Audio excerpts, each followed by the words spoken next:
দেশের mega project বা digital রূপান্তর সবখানেই দক্ষ পরামর্শ করাই হলেন আসল চালিকা শক্তি।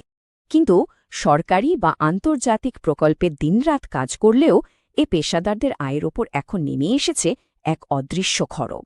তারা আজ এক অদৃশ্য বোঝার সম্মুখীন। সরকারি বা আন্তর্জাতিক বড় বড় প্রকল্প সবখানে এই দক্ষ পেশাজীবীদের অবদান একেবারে অনস্বীকার্য। কিন্তু কাজের শেষে যখন পারিশ্রমিক বুঝে পাওয়ার সময় আসে, তখন ঠিক কি ঘটে? জাতীয় রাজস্ব বোর্ডের নিয়মে পেমেন্টের শুরুতেই সরাসরি ১৫% কেটে নেওয়া হয় আয়কর বা ইনকাম ট্যাক্স হিসেবে।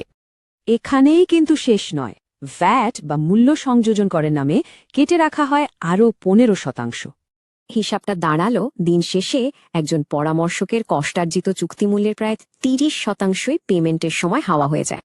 আয়ের এত বড় একটা অংশ কেটে রাখায় স্বাধীন এই পেশাজীবীদের মাঝে এখন জন্ম নিচ্ছে চরম হতাশা আর ক্ষোভ। একদিকে কমছে প্রকৃত আয়, আন্তর্জাতিক প্রতিযোগিতায় পিছিয়ে পড়ছে খাতটি, মেধাবীরা উৎসাহ হারাচ্ছে আর বাড়ছে করফাঁকির ঝুঁকি। মনে রাখতে হবে, এই ব্যক্তি পরামর্শকররা আমাদের জাতীয় সম্পদ।